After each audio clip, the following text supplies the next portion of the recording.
Yo YouTube, what's going on? It's your boy SalvationsElite, and we are back with another video, guys. And today we're doing kind of some pro tips on Hardpoint on Arsenal. So I was watching this 100 Thieves versus Midnight series, a little bit ago, and man, I wanted to dive into these spawns on Arsenal and really talk about how you rotate on this map, what you got to be worried about. This is basically going to be the spawns breakdown. I just want to kind of brand it a little bit differently.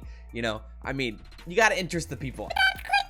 Is it though? We're doing pro tips. We're talking about pros today. So that's going to be the biggest thing. So if you guys watched the previous episodes of these spawn breakdowns, basically we go through where the hottest spawn points are for each hard point. We talk about them and we just break it down what you need to expect from each hill when it comes to spawns, rotations, how that's going to work, and just kind of the whole hard point in general. I think it's one of the most beneficial things we do on the channel, and I'm really pumped for it. So hopefully you guys enjoy it too. Before we actually hop into it, I just want to again emphasize the community tournament. Currently we have enough people for at least 12 teams. We're on our way to 16 teams, but we need a few more people to sign up so that we can really be comfortable having enough substitutes for the teams, anybody who's potentially going to drop out or anything like that. So we need about 15 more people to sign up. If you can make that happen, it's next Saturday. It's a week from Saturday, so it's on the 12th of April. So if you guys can make that happen and play in it, that would be awesome. Last one was so epic, and I can't wait for this one.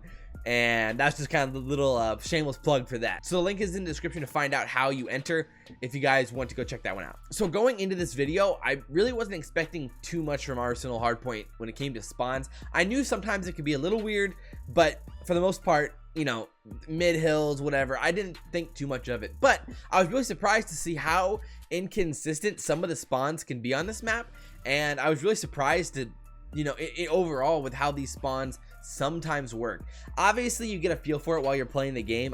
Of course you're going to get a feel for it, but the angles that we get in this, I really love this. I started doing this because I was interested in how these spawns work, and I thought it was just really cool content to go over. But now we're going to go over it together. So what we're going to do is we're going to go hill by hill and dissect what goes down on each hill. All right, so let's start with this middle hill on Arsenal. It's really an insane one, and I want to look at specific situations where you can kind of start understanding what you need to expect in those types of situations. So as you guys can see for hill 1, these are the spawns that you need to care about the most. So the green ones are the spawns that are the most common, and they're basically set apart on each side of the map. Is if you control the right side of the map, those are where you're going to spawn. If you control the left side of the map, that's where you're usually going to spawn.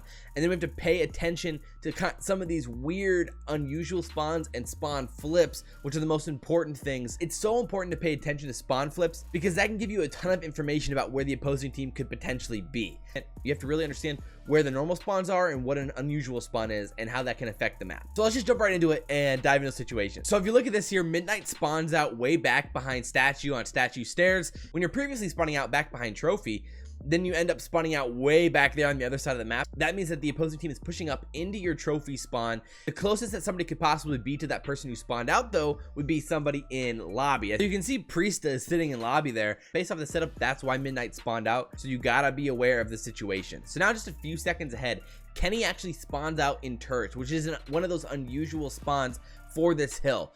And so in this situation, you have to know now, because you spawned out there, that there's somebody on your flank, that Midnight is now on your flank for some reason. So when Kenny spawns there in turrets, he's calling that out, and now Priesta, who's sitting in lobby, knows for a fact that somebody is behind him and it's going to try to push him in lobby. So you'll be able to see here that Priesta is sitting there waiting for it, but unfortunately he ends up getting killed. But nonetheless, that's something that you have to call out in a hard point. When you're spawning out in an unusual spot like that, you have to call it out, and immediately your team should know that that means somebody's coming on the flank like that. The last thing that I want to highlight for this hill is a team spawning back trophy versus a team spawning back junkyard. And so when you're spawning back trophy, that likely means that there's somebody sitting in window by turrets, and so you should be calling that out. Teams should understand that, call it out. If you're spawning back junk, that very likely means that somebody's actually pushing up towards your trophies, and you need to pay attention to that and try to cover for that flank. Those spawns can tell you so much about where the enemy team might be. And this is where the pros have such an advantage on so many amateurs, because the pros really understand this. They're calling it out, communicating it with their team, and they know where you're coming from before you ever even get there because of these spawns. So hill 2 and junkyard is a little bit different. The spawns are pretty predictable again, but the weird difference is how flippable the spawns are. And so in this match specifically, 100T and Midnight both make some big mistakes pushing up into turrets. So you guys are seeing right now the basic spawns. Basically, if you have control of the left side of the map, you're probably going to be spawning back behind trophies. If you have control of the right side of the map, you're probably going to be spawning on ramp behind turrets or potentially in lobby for the most part, maybe stairs, you know. But I want to show you guys what happens here in this 100T midnight match because of how they flip spawns. So obviously here, 100 Thieves has an awesome setup on the hill. They're doing great. They have nice control. They have trophy control. They're still in mid holding old hill. They have control of the rotation. They're sitting in new hill. They're doing great. The issue is how they rotate back to new hill, and they kind of get lost there and they lose track of spawn. So let's watch how that happens and then we can talk about it. And that tight corridor finds them both. Blast and Lacefield had to quickly say their prayers before they were taken out there, and the hard point flips now. 145 and climbing. 100 Thieves, there's no chance of them slowing down now. The grip is tightening around Midnight. Can Midnight find something here? Again, they've managed to get the kills. They've managed to flush those players off. A little bit of indecision as no one's on point. Now, how will they respond to the attack from 100 Thieves? Nicely done there, nicely broken. It was actually the lightning strike that made 2 spawn at the very back. Positioning from 100 Thieves was a little bit off. However, Kenny now invested in his streaks. He's going to find himself a kill. Priester will find another. Only 25 seconds left on this point, but plenty of time, of course, to rack up more kills, more streaks. So as you guys can see, they lose spawns here. The biggest issue is that Octane wasn't sitting at the back of the map. He was in trophies while Kenny was still in mid. So that allowed for Midnight to spawn out and get these pinch spawns, which allowed them to take over the hill, which was a huge problem for 100T, and they actually lost control of the hill because of that. So there was 2 mistakes for why 100T lost this hill. The first one is that Octane should have backed up a little bit farther, and the second thing is that Kenny hopped into window to try to pick up these turret spawns. So the combination of these 2 things is what flipped the spawn. So normally, like if Kenny was just to back up through kitchen, then the spawns probably wouldn't have flipped. Or if Octane would have pushed all the way back through spawns, the spawns wouldn't have flipped. But the issue is that they both happened, and that allowed for Midnight to spawn out. So the biggest takeaway here is when you're rotating in this situation, you have to have somebody farther back at the back of the map to hold those spawns if you really want to be able to hold those spawns. But what's even crazier is that literally the same exact thing basically happens to Midnight. So they basically take control of this hill after they spawn out. Then Midnight makes almost the exact same mistake that 100 Thieves made. So let's just watch. Midnight basically gets massive map control. They have control of almost the whole left side of the map. The issue is that they push out into turrets, which again spawns 100T behind them because they have nobody anchoring that back. On this hill, you have to have somebody sitting farther back behind, at least back behind junk, like a wallway at the back of the spawn, or someone sitting behind trophy somewhere over there, or sitting back behind kitchen to really maintain these spawns. So again, Parasite push into turrets. I don't know what he was doing there. There was plenty of time on the hill, no need to push into turrets. Then Priestess spawns at the back, and then 100 Thieves calls in their streaks, which is an awesome call. Right when Priestess spawned at the back, he told them, call in those streaks, call in those streaks. I spawned at the back, you know. And so they're calling in those streaks. Priestess pushes towards hill. That allows 100 Thieves to get control of the hill and gives them some points they wouldn't have otherwise had. So hill 3 is an interesting one because if you get good map control, this is a big time money hill. So there's 2 really basic spawns. If you have control of the right side of the map, you're spawning at the back of the spawn. If you have control of the right side of the map, you're spawning way at the back of the spawn behind bridge. If you have control of the left side of the map, you're probably spawning in turrets, or if you have a lot of control, you might be spawning in trophies. So for the most part, these spawns are pretty predictable. I mean, you kind of get a good sense of what's coming or where they're going to be.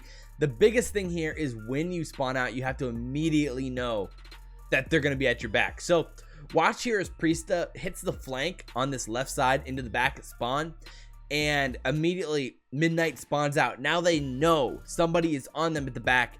And that's what you have to really be aware of and pay attention of and call out when you're an amateur team, is take control of those spawns, understand what's happening when you're spawning out like that, and then play accordingly. Really kind of driven home. When are we going to see them though? That's the question, because we've got Slams, we've got War Machine, we've got close to Vision Pulse and Tempest as well. I think we could see some very soon. Yeah, everyone on Midnight starting to save up, starting to get ready for that winter. All the nuts are going in the storage. Priester over the top as well. Slam ready. He's continuing this streak. 4 kills in a row for him. 140 away from that lightning strike. In from behind, he could find something. Waiting for a bit of information from his teammate. Slasher was taken down there on point. Now with Kenny backing him up, going to bait him out here. Try to get the streaks. Kenny's going to lead the charge. That nade. Oh, Saints! I don't think he knew quite how important that kill was, and that's great. Stops Priester from getting those streaks. May take care of Llama God, but Saints is hitting him dead on here with a War Machine. Yeah. So Priesta gets that 1 kill at the back, and then 100 Thieves starts spawning a little bit closer. over there back by elbow in the back corner behind ramp. So that does get 100 Thieves to close spawn, but they're actually able to break the hill, which is a big problem for them because then Midnight gets them into that backstairs spawn trap, which is deadly and really, really good. The biggest thing is do not push out of lobby if you have them spawning at the backstairs and you have really good map control and hill control. Do not push out of lobby because that will spawn them out and allow them to pinch you and create for some funky spawns for a little while there. So you want to make sure that you don't push out of lobby at any point if you have good hill control already. So once again, the fourth hill, even though the spawns are a little weird, for the most part, it's pretty predictable because of how the map kind of lays out in the map and the route running to the hill. So, I mean, if you have the left side of the map, you're going to be spawning back by trophies for the most part. If you have the right side of the map, you're going to be spawning back behind elevators for the most part. So there's not, you know, it's not too crazy. For the most part, you're just going to be pushing the hill from the same angles, maybe pushing through mid. So the spawns don't tell you as much about this one. The biggest thing is near the end of this hill. If you start spawning out, you have to be aware of the rotation from hill 4 to hill 5, because if you have this left side of the map, which is what most teams are trying to get to because of that rotation of 5, that's the most important thing. So, you know, near the end of 4, be aware of your spawns, because if they flip, that means that the other team is already rotated to that 5th hill, and you need to be aware of that. So hill 5 probably has the most scattered spawns for this map just because of the nature of its location, and so you really have to communicate with your team where you're spawning and what that could potentially mean for you. And so if you have the left side of the map, you're probably spawning either at the back in the warehouse or you're spawning back behind junk.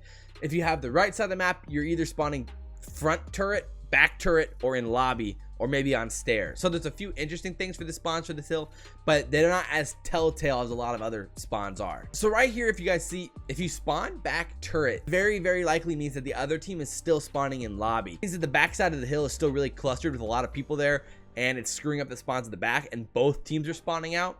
And so sometimes with this hill, you can get some really weird like interactions inside of mid, because somebody might spawn in lobby or spawn back stairs, and then they push into mid for some reason, like, and then while another team is spawning lobby, and then they go into window or something like that. So you can get some kind of weird interaction on this hill. For the most part, one team is going to be spawning on the back side of the hill, the other team's going to be spawning on the front side of the hill, but sometimes you get these weird spawns and you have to really communicate those spawns with your teammates. So then the final thing in this situation is Priesta gains control of the backside of the spawn.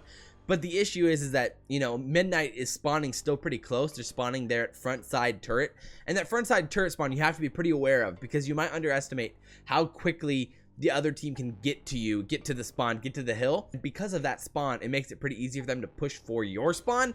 So you have to be pretty protective of that, especially right when you retake the backside spawns inside a warehouse, because they could still be spawning at the front turret. That's something to be aware of, and communicate that with your teammates, understand as a team, because that can be pretty detrimental to your rotations and to how you want to hold that hill. So guys, this video went a little bit more technical and a little bit longer than I thought it was going to go, but I hope you guys enjoyed it. If you guys did, like, comment, favorite, and subscribe. Share the video if you guys really enjoy it, because I really, really, really, really do appreciate it. And if you haven't signed up for the community tournament yet, make sure to go sign up for the community tournament right now. Do not miss it. It's going to be awesome, and I can't wait to see you guys on that live stream a week from Saturday. So with that said, guys, as always, I'm your boy SalvationsElite, and we'll see you next time. I'm out. The last tournament was literally so much fun. Like check out this clip. On here, they're down by 6 lives, down by 7 lives. Cracker Racks. Cracker Racks with a 3-piece. 4. He's not even gonna have the chance to use it. War Machine has to get pulled out here.